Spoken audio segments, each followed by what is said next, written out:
So today's resolution, the U.S. federal government should pressure the World Health Organization to completely remove one of the following categories from ICD-10, F-64, F-65, F-66. So some background, the ICD was created by the World Health Organization. As created by the World Health Organization is highly influential.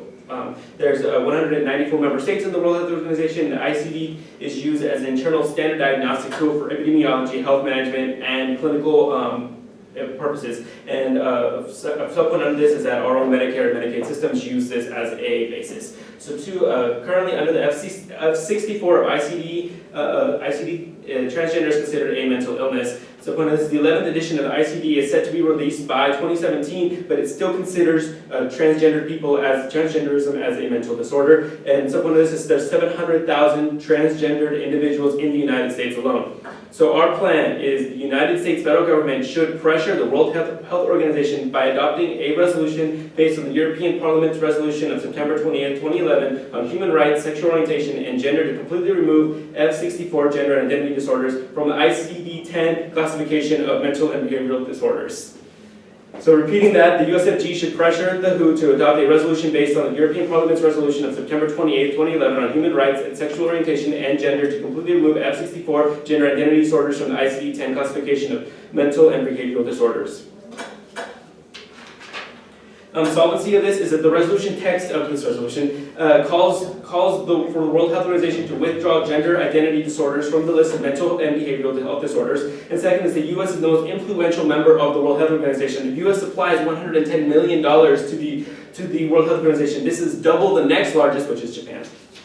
So moving on to our first advantage is pathologization and heteronormity. So the ICD-10 classification creates negative stigma that allows dehumanization and killing of transgender people in our world. The founder of Transgender Violence Tracking Portal states that the transgender people are disproportionately targeted for violence. Some point of this is that every 32 hours a trans woman is reported murdered. So every 32 hours a trans woman is reported murdered.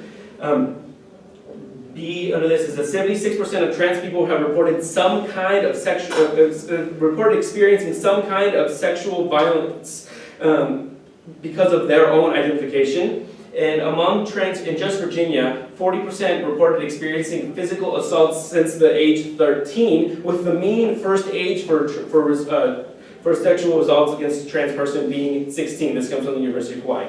So our link is that the plan makes transgender no longer be considered a mental illness according to the World Health Organization. The internal link is that this stops the stigma caused by the classification, and B is another internal link is that this provides legal protection for transgender people by stopping the mental illness, hate crime, discrimination loophole in the current classifications. So our impacts of this, of course, is that you're going to stop the dehumanization of this entire group of people, and further on, when you have to stop the dehumanization, you can further on to stop the death of millions of trans people in the entire world that are disproportionately affected by this policy. So the second advantage is U.S. credibility. The U.S. credibility is U.S. credibility related to sexual minorities is low in the status quo. The U.S. has not done very much to protect sexual minorities in the entire world outside of the United States. Second point is that 54 member countries signed a 2008 statement on LGBT rights. There are over 50 countries that consider LGBT actions as punishable by whipping, by imprisonment, and even by death. And worse is that there's even more countries that don't have a specific policy on this, and they're just indifferent and allow their people to do actions based on their own merits.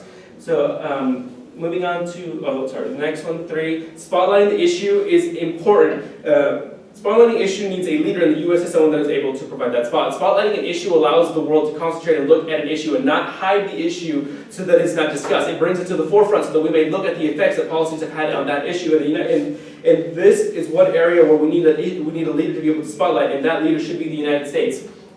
When the U.S. takes the role of leader in spotlighting the sexual minorities, it raises the U.S. credibility. The U.S. is addressing human rights violations. They're addressing an issue that has affected this minority group that has long been ignored.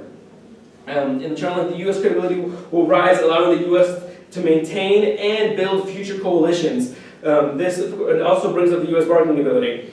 So impacts is that international credit is key to brokering multilateral trade agreements in ways that directly benefit the United States.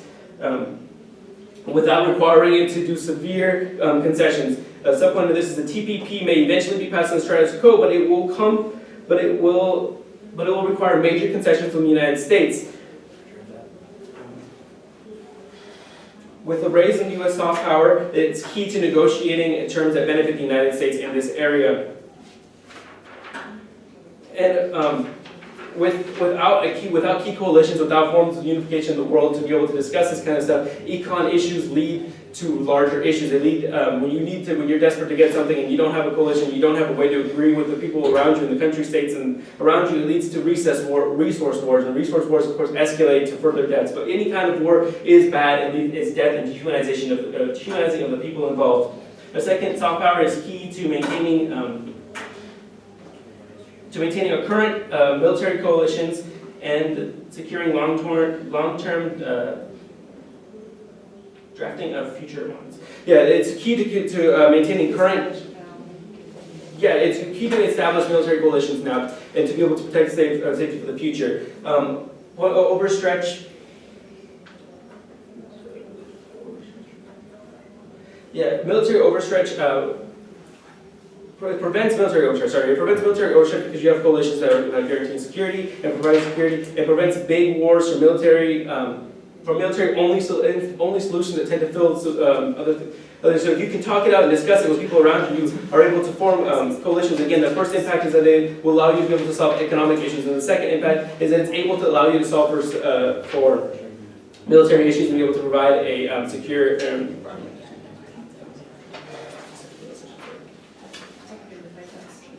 And this is the right back. Okay. Let's see for the last 10 seconds, but she's providing context because we know that line was a little long. Flex? Yeah.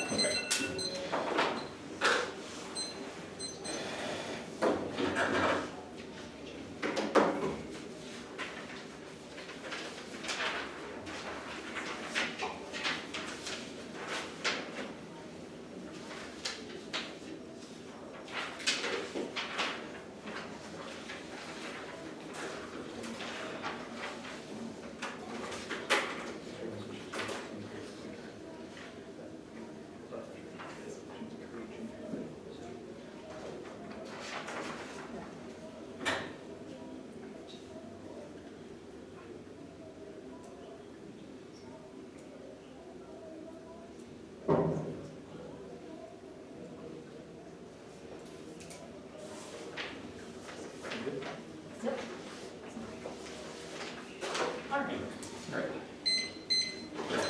Where are we going? We are going to go one off. Okay. And this. Okay. It's the one off click here, the long there's multiple sheets. Yes, it's Okay. a sheet. I'm checking. Yeah. Don't want to have to be grabbing the papers. I mean, if you're William Jewell, they would just be like one-off tea cakes. So Yeah. maybe them. Alright.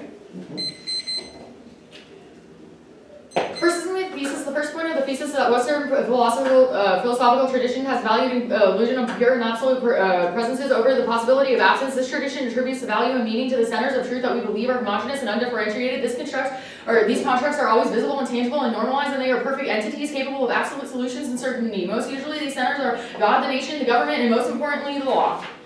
In Western tradition, the ultimate presence is the textual stability of the law. The law is the fundamental structure of this tradition and is attributed to the logos, considered immutable and constant, that we reference to verify our actions, looking to every single law as a justification of what we can do and the actions that we'll take.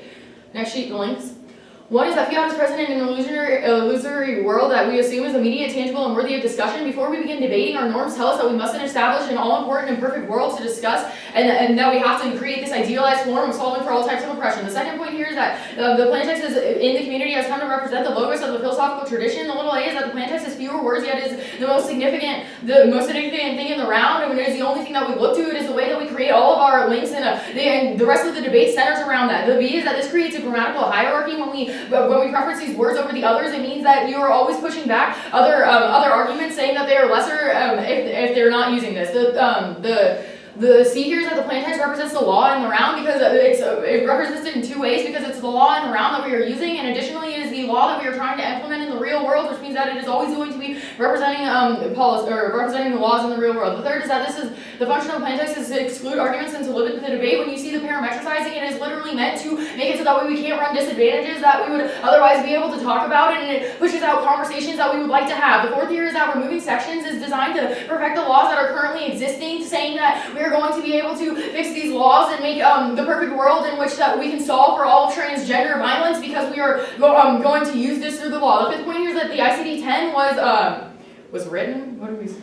It was written in order to create categories and determine specific gender binaries. The ICD-10 was written to create specific categories and determine gender binaries, which means that you changing this isn't actually going, or which means that you trying to change this is only a blip in the law, and not actually, and it's not actually like breaking down the binaries. Yeah, it doesn't actually resolve the harms that you're trying to resolve just by erasing it. Next page is the impacts. First is that this is violent. You can see that the plain text is used, just the way that the plain text is used to exclude arguments. It also excludes conversations, which means that you are always pushing things out to the periphery and saying that they are not important. The little A is that maintaining the nation state uses this, and you can look to the fact that we use military policies to exclude different things. Like you can look to the borders and how we consistently push people out by choosing to keep them away. A lot of the violence happens outside of several borders, and we reject other areas from actually getting our help just because we don't see them as one of us. Additionally, you can look to police and how we use to push violence against minority groups when they feel like you can push them out to the periphery and silence their voices. A little B is that this also creates violence in gender categories because when you codify these things in law, it means that it validates parents who decide to do surgeries right after birth for their for intersex children and decide to try and normalize them because the law says they should. The second here is that the law is codified in privilege and almost impossible to completely get rid of. And you can look to the fact that in debate, the plain text is the law, and this is what we always look to as our policy. So, the alternative, reject the Aff plain text by crossing it out on the flow. Alt solvency. 1. The critique destabilized grammars, which is the destabilization of the metaphysics of presence. This is the act of the government rapture or erasure are revolutionary linguistic tools that allow us to problematize the very perfection perceived through the plan. We are linguistic rebels. The second here is that empirics are on our side. Writers, i.e. Derrida, Heidegger, and Spivak, have used erasure to expose the multiplicity of meaning that is excluded by a stable logos. This means that the criticism gives us more education by showing the inherent problems of stable language. The third here is that erasure is good for a few reasons. A is erasure allows us to focus on the text itself as opposed to the competing binaries of the plan versus the counter text. This avoids the hierarchy implicit in the center and periphery relations and inverts our perception of its perfection. Little b is that the problem is not that we should favor the presence over the absent. It is instead that we should have a balance between the two. This is what Derrida calls the trace, which means that that neither is fully here and instead, what? Can you repeat that thing about balance? What are the two things you want to balance? What? History, no solvency. You're saying something about balancing. Oh yeah, you need the balance. Derrida says that there's the trace, which basically means that you need a balance between absence and presence. You can't completely erase something because if you completely erase it, it means that you never have the ability to fix it because people will totally forget that it existed and that there's not a history that's happening, which means that you'll never be able to actually look back to a historical context to fix things in the future. Little c is that we expose the playfulness of structures that are supposed to be rigid. We make them malleable. Through this, we create new channels and new meanings in which education can flourish. D is that erasure is the new essential ethic and the new way of being in the world. We are no longer just accepting things, but rather we are against the violence that we have created, a new space that utilizes the ethic of the masses, which are everywhere. Little e is that this means our solvency is independent of a movement because the textual erasure already forces routinely from its inception. The very act of rebelling against the grammar alone breaks down the perfection of the logos. Going on to the framework. Well, we don't think There's one argument. I know, but we gotta go. Trust me. Alright. Fourth argument is that the erasure starves the harms of the affirmative. The formation of the IDC 10 creates understandings where perfection determines how gender is formed. Destabilizing this understanding breaks down these harms. Framework. One, we don't think fiat is a fun debate, therefore we aren't post or pre-fiat, we transcend fiat. Fiat is after the plan is passed. The act of erasing the text means that we are operating post-fiat. We feel that proposed fiat distinctions are arbitrary and violent. They are designated to exclude the education our proposal seeks to include. The second argument is that always evaluate fundamental questions of epistemology because grammar shapes our perception of policy making, so we can't overlook this. Going on to the case, just basically like an overview on the top sheet. You can't erase things. When you decide to erase the entirety of this, you can cross-apply Derrida's trace argument. It leads to the fact that we never fix it in the future because you are essentially erasing the struggles of the past, saying that this never happened and that this wasn't a thing that was there. You can look to the Constitution when we erase things that were racist or sexist or like that. They struck them out and they left them there because you always need that reminder that these struggles actually happened. When you completely reject this out of the law, it means that people will not be able to look back and see how messed up things were to change things in the future. Going on to the solvency. What we're going to say that the WHO isn't actually going to change this. The WHO makes decisions based on medical, not politics. They're not going to be looking to U.S. pressuring. Additionally, they don't provide a mechanism for pressure, which means that there's absolutely no reason why the WHO has any incentive to do this. They don't say that they're conditioning money, which means that they're funding more, and it doesn't matter because if they're not going to be pulling funding, then why do they care if the U.S. is saying anything? So there's absolutely no reason why they would listen. Going on to Advantage 1. Yeah. Also no solvency because they assume that stigmatization is rooted in law, which means they can never resolve harms. Yeah, no solvency because they assume that stigmatization is rooted in law, which means that they are never going to be able to solve the harms when they are literally making a law. Going on to Advantage 1. What is the link? Because cross-apply what we just said, there's absolutely no solvency against this. Additionally, on their internal link, they say that there's no legal protection for LGBTQ, but we would argue that there is. Hate crimes are inherently illegal and they are prosecuted in the status quo, which means that this isn't going to happen. Additionally, you can cross-apply the entirety of the K about why they're never going to be able to stop the dehumanization, and if you don't have any solvency for the WHO doing this, it means that you can't do this, and you're not going to be able to change stigmatization overnight. Going on to Advantage 2. Turn on imperialism, having the ability to increase this and to push the WHO to make medical decisions is only going to enforce this in other areas and have this happen in other countries, pushing Western ideas on Eastern countries. Flex time? Yeah, that's a minute, right? Yeah.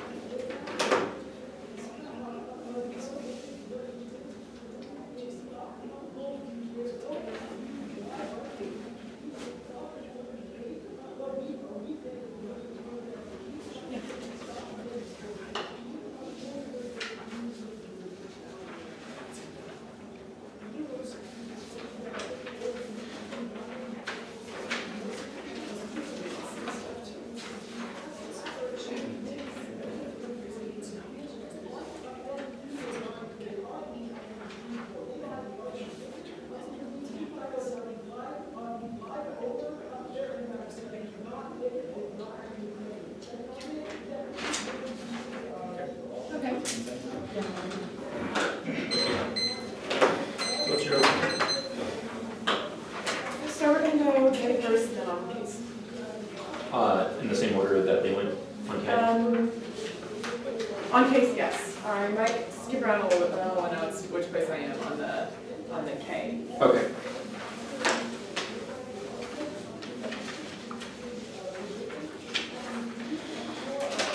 So just to make sure, case K, case, I just, Did you float on the papers, the K? yeah, K then case? Yeah, K. then perfect, case. all right. Okay. So first I'm going to start on the framework. The app function as a discursive advocacy just as much as the K. What you can see is that our plan actually does indeed act on what we are trying to do. We're trying to create a movement and spotlight things, and what the K kind of says is that we need to do something to create something in history. Not exactly what our plan is doing. Pre-fiat solvency. We should allow the app to function within a fiat because it examines the issues of violence. It does examine the issue of violence now. What we see is that even though it's the law, there are issues of violence happening every day. Like every 32 hours, a trans woman dies. We shouldn't forget that while we go over this again. Point two, you should prefer pragmatism to consider methodological creation, which could create. You should consider methodology over policy because it creates good policy, or practice because it creates good policy. Focus on methodology alone is exclusive. It silences voices. It doesn't spread ideas. So that's why we have to take something other than just a K. So K turns because it collapses the movement in terms of ideology. What they see is that they don't actually have much solvency for that because they don't. Just saying that methodology is something. Sorry, I think I might have contradicted myself a little bit right there. But what I want to say is that methodology is an exclusive thing, and it'll silence voices because it doesn't spread the ideas around. What we have emphasized, what my partner emphasized, is that spotlighting is the way to get through this, and the K turns because it collapses movement in terms of ideology. B, prioritizing methodology allows for violence, such as in Nazi Germany, where they considered people's lives and everything just as they justified genocide just for the cause of killing people, or just for the cause of their goals, and that's bad. Answer to alternative. We permit. We'd like to do plan and all non-mutually exclusive parts of the alt. Okay. It allows for more voices within the solvency to consider our plan. Okay. Plan, prefer plan to alternative because we allow for an epistemological rupture. We do. We allow for epistemological rupture. And what we see is that their plan, their solvency doesn't enact as much as we do. We're changing the law, which is where everything is formed on. Impacts here are very important, and I'd like to just classify the impacts of my case. Turns to alt.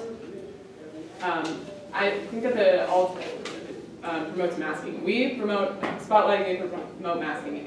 Masking is a problem that has it says that if you do this one thing, it'll get rid of everything, but that act doesn't allow for a lot of other things, like what actually happens in society. For instance, like I said before, every 32 hours a trans woman dies. That doesn't, the alternative doesn't allow for that. We're in the wrong forum for this. Discussing issues in the debate round makes it into a joke. So just saying that you can get rid of it just by calling it a critique isn't enough. We have to act something. Just calling against just by purely rejecting ours, you don't see any action. What we see is that we are putting in the action and they're just rejecting ours.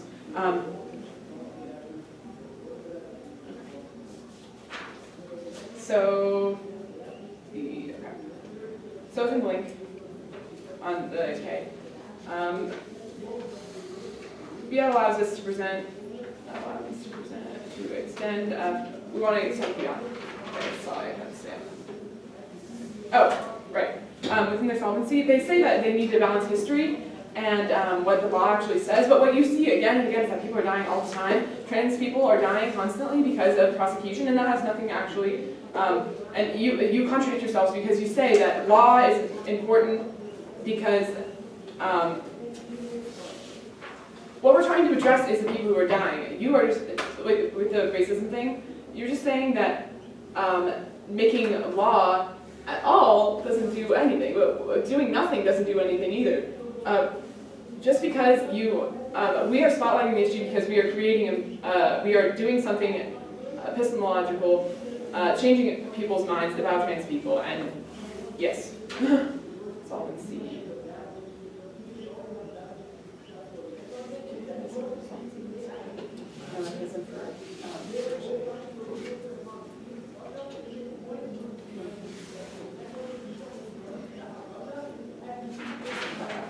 I'm just going to advance one. So, just because it's true that sanitation can't change overnight, we're creating a policy. We're creating a new way of thinking within our law. What people in the past with LGBT and minority groups have done in the past has been to make policy reflect what needs to happen within moral standing. When people see that we're changing the law within the WHO, which is the World Health Organization, everyone sees it, they'll see that what we're doing is we are trying to create a world where trans people can be confident in themselves and not be persecuted. So what we're doing is we're creating this world where trans people think that trans people know they're all right. They know that they can come, that people should stand up for themselves, and that there is a way, and people do recognize them as people, that they do have liberties just like everybody else. And that is why our advantage wins over their K. We create a world where people are going to be able to see that they indeed do have, it gets rid of our impacts of dehumanization. It gets rid of our impacts of death. and prosecution. And it's not true that we have status quo that preserves, protects against hate crimes. Every 32 hours a trans woman dies. What you see is that it just doesn't seem possible that, okay, what was I gonna say? Yeah, if people are talking within status quo, so we need to change it now.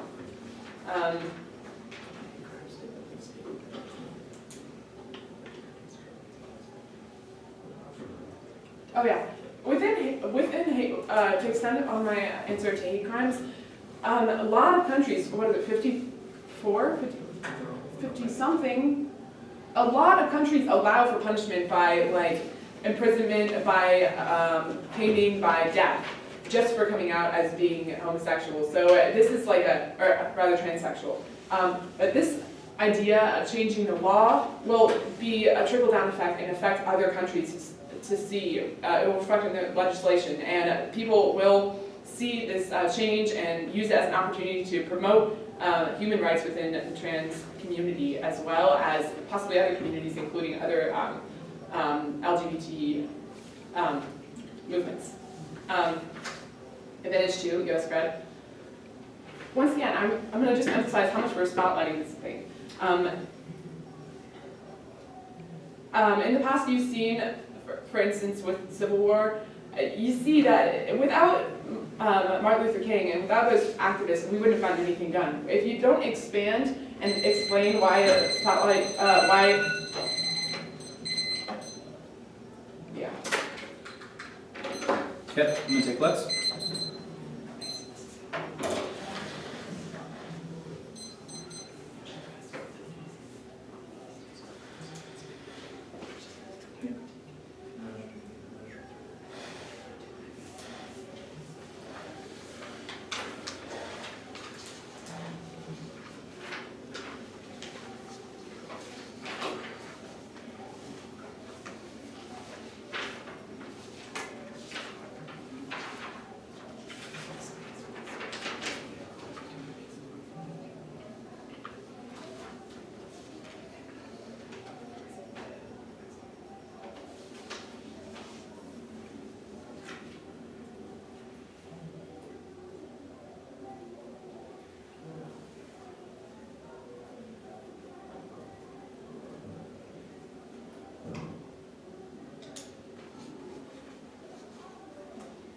That's fine.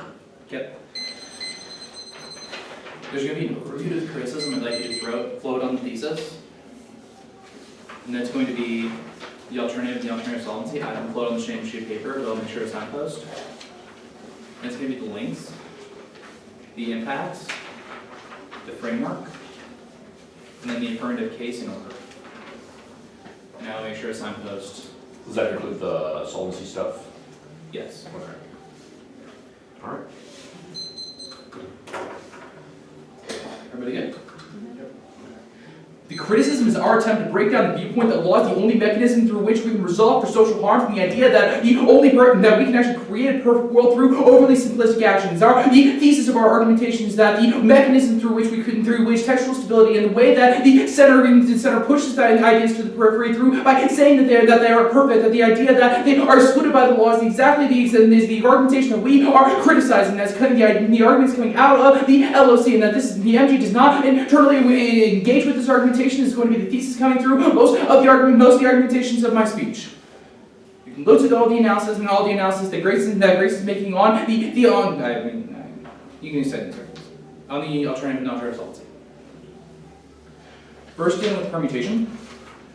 The first argument is that the permutations are relink. Only by their attempt to create perfection through text is only what embraces this ideology that we are attempting to criticize. The alternative says that we need to put a line through the plain text, to say that it is insufficient, to say that the ideas that we can create laws through 10 to 15 words is the mechanism through which that create these problems. That is the idea that we can create perfection through these overly simplistic actions is the harm that we are attempting to criticize, and that the permutation, especially permutation that says to the plan and all non-mutually exclusive parts of the all, just does not function, because the entire alternative alternative is competitive, that we are placing a line through your plain text. That is not something you can permute. But additionally, the second argument is that the permutation is unnecessary. The trace, the idea that we can create and that we can have a balance between present and absent aspects, that by showing the internal harms within this, it creates the inherent problems within our language. The re-inclusion of the plain text only is not a juxtaposition, but rather only an attempt to re-entrench these viewpoints that the center and the periphery is the only binary that can exist, that rather than that they're only re-entrench the idea that the plain text is the only good thing in the round, that we're just these people off to the side, that we can just say to Euro and that, okay, we'll include you too, but rather this the harm that we're trying to break down, that we are trying to create a new existential ethic that says that we can change the balance of power through which the affirmative attempts to create. Additionally, the third argument is that the permutation co-opts the existential ethic that we attempt to create. We need to rebel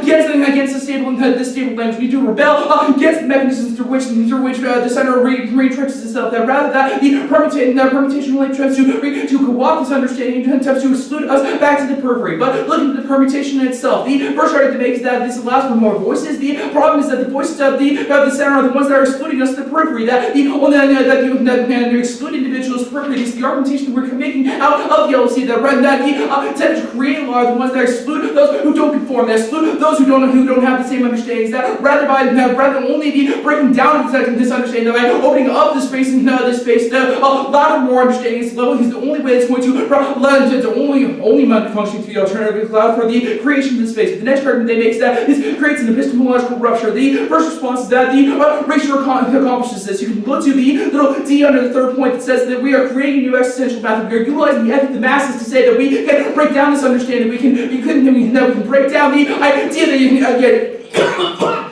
to break down the idea that we can create perfection through a singular understanding, that rather that you are not creating an epistemological rupture, you only retrench the same harms in the heart of the system. But the next argument is that you can is the next argument that makes that the alternative promotes masking. The first argument is that they don't provide any single warrant as to how the alternative creates masking, or why masking wouldn't necessarily be bad. But however, it still doesn't matter because the fact that we are breaking down the masking that the affirmative actually creates. You can look to the little b argument, the little b on the third point about ratio being good, that we create the trace. That we, by putting the line through the plain text, we show the harms that are intrinsic within the system. We show that these words are not enough, that these words going to only recreate the violence. That we show the path through which these words take the laws to bear, be able to break this down. But specifically by having the balance between the present and absent aspects, it creates the best viewpoint. That this only breaks down the masking that the affirmative attempts to create. Additionally, the second argument is that the affirmative only recreates the masking. That you can look to the affirmative to the impact arguments we are giving you out of the LOC that says that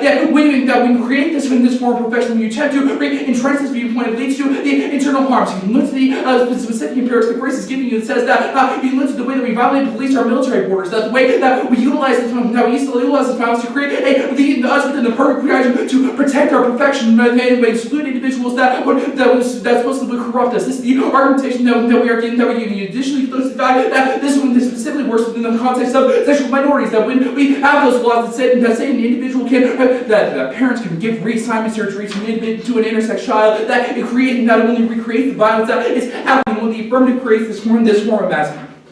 The next argument makes that is that they can discuss use within the round, and by discussing it, it makes it a joke. This is exactly the problem for argumentation. That the viewpoint that only the laws effective, that only the law can create any changes. The exact problems that only allow for this harm to continue. That only the law is not going to be resolved. Is that if you sign your ballot for the affirmative, it's not creating a law, but rather only retrenches that viewpoint. We can't do individual activism. That there's no mechanism in which we can never be able to resolve these harms.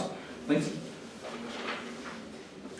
They say that people are dying all the time. It's exactly our argumentation that the law is what allows for this violence to occur. You can cross by the argumentation we've been giving you already. It says that this attempt to only create perfection within the law is only re-entrenches it, only allows for this violence to continue. I'll take your questions during flex tab. In case there will be no resolution of the harms they are trying to create. This is additionally the argumentation we're giving you on case. They say that all stigmatization comes from law. There are other harms and reasons why individuals are stigmatized because of their gender identification, and that their viewpoint that by only removing a single law, especially when they leave the rest of the ICD-10, which is just as messed up, indicates that they're not going to be able to resolve the harms that they would ever be attempting to create.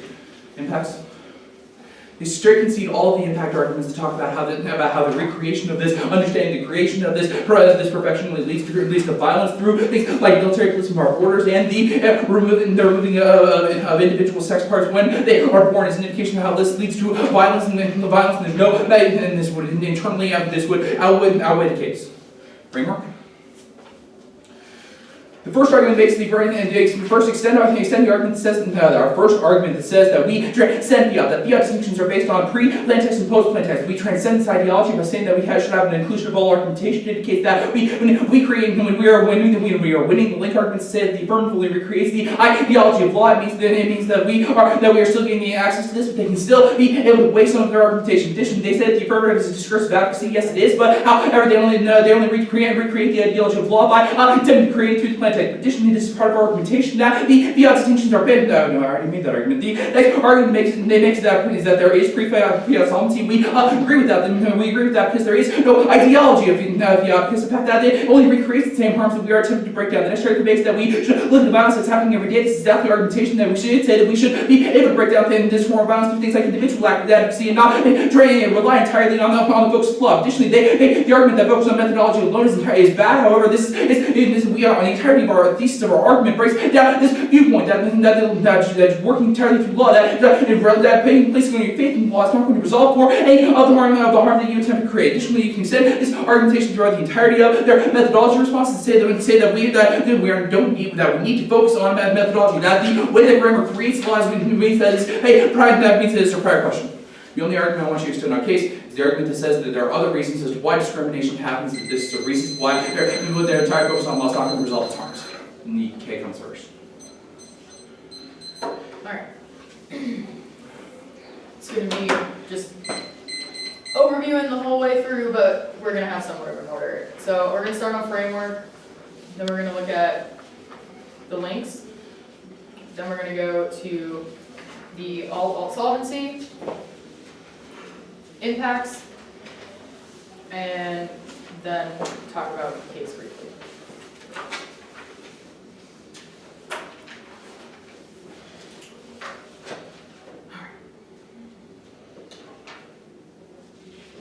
Onto the framework. You can look to all of their responses on framework as saying that we are trying to exclude them. But when you extend across Corey's argumentation that we transcend fiat and that the entire point of our framework is that we are inclusive of all arguments, it means that none of their offense is actually ever going to matter. The framework of the critique is the only framework you have in the round, which means that we are going to be able to include all of these arguments and look to everything. But it's going to be pretty problematic when our impacts are entirely conceded. You can extend those through. The ability to solve this is going to be the reason why you are going to be voting for the negative. Going on to our links.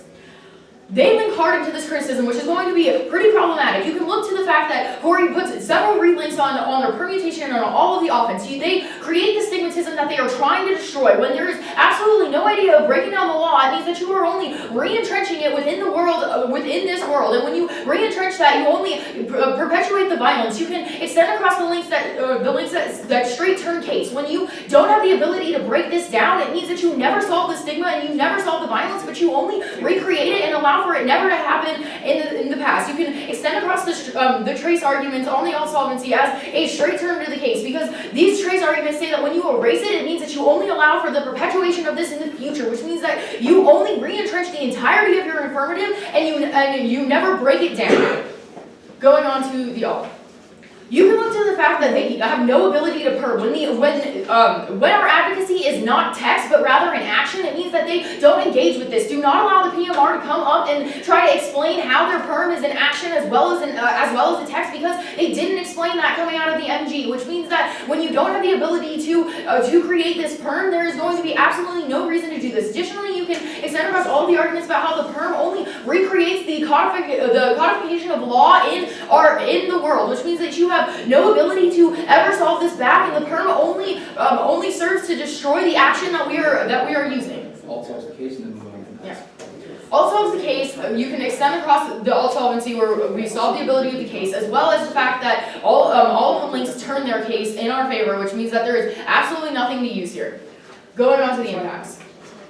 Extend across the violence. When you allow the ability to exclude to the periphery, when you centralize the idea on plain text, when you centralize the idea on law, then it doesn't actually get to the fact that people are dying every single day. You can look at the argumentation representation that we are focusing on the violence that is happening. The point is the law creates this violence and creates the push to the periphery, which means that you never have the ability to do this. In the world of the affirmation and plan text, it means that people are only going to continue to die because we are still going to have the ability to ignore them, which means that the only way to do this is to break down the linear logic that is the problem here. When the only way to do this is through the alt, it means that we're solving the ability, we're solving the violence of gender categories. We're solving the violence that police are pushing people out. It means that you have the ability to actually create the space of inclusion and to open up the dialogue, which is the only way to solve back for the violence that is happening.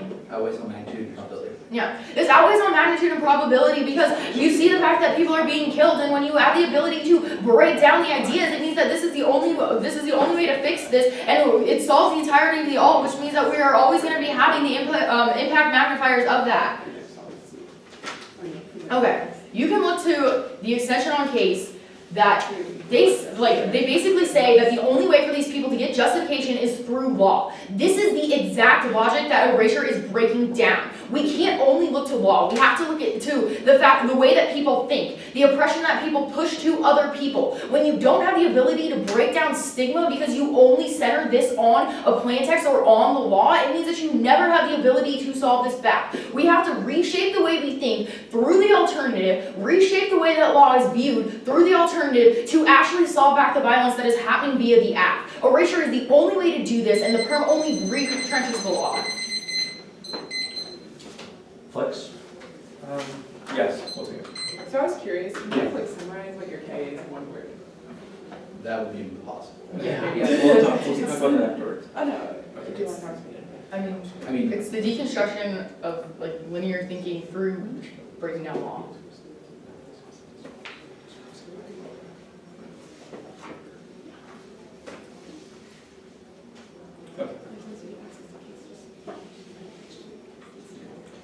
Okay, I'm just going to start. I'm going to begin with talking a little bit about the K, moving on to the on case in order, and then having an underview with some impact factors mixed in over. Okay. So beginning again with the K, we started with the argument that our act is just a discourse for an action as the K proposes the discourse to begin. We discussed that we wanted to bring up a spotlighting, but to directly argue and see at this issue.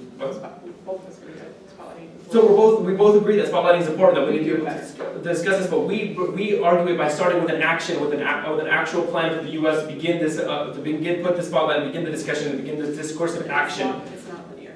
And it's going to expand. It's not linear. It's going to expand. We argued that it's going to lead to other discussions and other minorities. Furthermore, moving on to the framework and the links, we classified our impacts here that wasn't addressed on the link level. Oh, no, but where were you?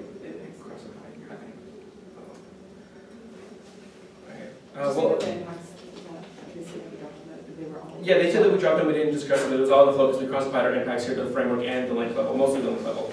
But moving on to cases, that's what we are strength here. So beginning with the first advantage, again, we discussed this heteronormity in the world today. We brought up the arguments. This is what's going on in the world today. We have countries with hate crimes. We have this statistic that every 32 hours a trans woman is murdered. We are here directed to address it. We are recognizing the rights of any person, including transgender people, in it is an ideal that doesn't go against the East.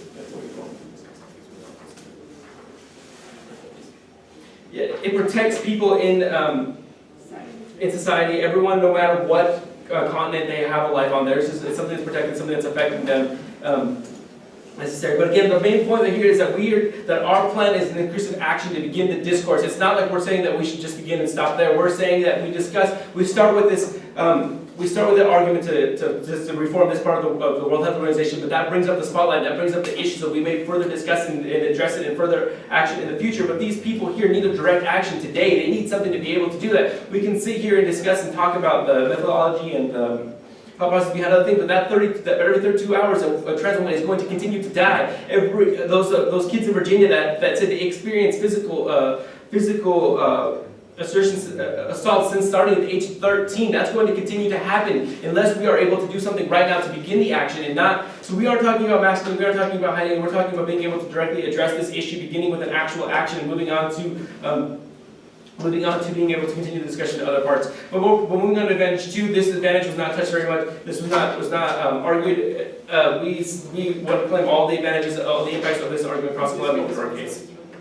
Spotlighting extends the impact of our plan beyond law. Its individual accessism is much important. So we discussed the U.S. credit card, of course, that the issues surrounding this leads to us being able to solve other issues through coalition building. But it's an overview. So that a vote for the Aff advocates for a start to reform the who, but with the spotlighting, it opens up the possibility to reforming the other parts of ICD 10, the other parts of that, the other parts of that, and being able to move on to other issues. Our advantage 2, again, opens up, our second advantage opens up the ability for the U.S. to be able to continue solving for other issues in the world through coalition building, being able to address those. So this is not a one-course action and just stop there. We are arguing that spotlighting is that we argue that Martin Luther King did not just stand at the steps of Lincoln Memorial to say that we don't want to discuss it. He said we need to discuss it, we need to bring it to the forefront, but we can't just discuss it without putting in action first, and that's why we have our plan text, and that's why the plan text is so important. It's a discussion, it's an action that the U.S. needs to be able to do in order to move forward. With us, we solve for all this discussion surrounding discourse, but we also add the immediate solutions, being able to form coalition building, being able to address the direct issues affecting the countries in the Middle East today. So we solve for all the stuff they're asking to solve for. We solve for all the discoursive action, but we also solve for the immediate action today of being able to address this every 32 hours of transformation. We repeated that many times today because we feel it's a very important statistic that discourse doesn't solve on its own. It's being able to start with a plan and being able to move the discourse further that allows us to solve for this. So with that, we think that we believe that you should vote for what? Yeah, the plan creates ideology just as much as K, and we believe that we solve for those issues and increase the issues that the plan allows us to solve for today, and those are the reasons why you should vote for the affirmative today. I'm voting negative. And here's why. I actually think that you all have parts in this debate that could get you a pathway to the ballot, right? I think that you probably need to think a little bit more strategically about the parts that you have in play. And I know that when you hit an argument that you've not seen before, it's difficult, right? And especially a critical argument where you all are utilizing a lot of kind of postmodern speak, which I think is probably just as egregious as maybe law to some extent in the way that we have grammatized, the way that we talk about these ideas. I think that that's difficult to deal with. So in this particular case, I think that you have some outs here, but I think that you need to focus on one or two of them specifically in the PMR to really kind of hone in and be able to explain more plainly why those arguments are more important than the arguments that are being advanced by the Neg. Specifically, I think that the permutation, you're making some okay arguments here about how you are in action, that this is a first step in spotlighting, so that spotlighting in and of itself is an action. I think that you can make the argument that that means that your permutation, as such, is in line with the philosophy of the criticism, right, or at least the alternative to the criticism in that case. Then all you need to do is answer the line by line that's being advanced by Corey and the MO a little bit more specifically. I think if you do that, and then you just kind of hone in on what it means if you win the permutation, then that probably gets you a lot more inroads to winning the ballot in this case, right? So the one thing that I kind of get the feeling that's kind of happening all over the place is you're not quite sure what you're winning. So that's the whole point of the flex time, is to kind of figure out, okay, what is the plan of action? How am I winning this debate round? Because right now it feels like the PMR is, I'm just kind of going for arguments that I'm more comfortable with, and that's fine. You should do that if that's the case, but then you should really say, okay, well, how does that win me the debate round specifically, right? Not just how am I comfortable with them, but how does that win me the debate round? And then start doing comparison work, right?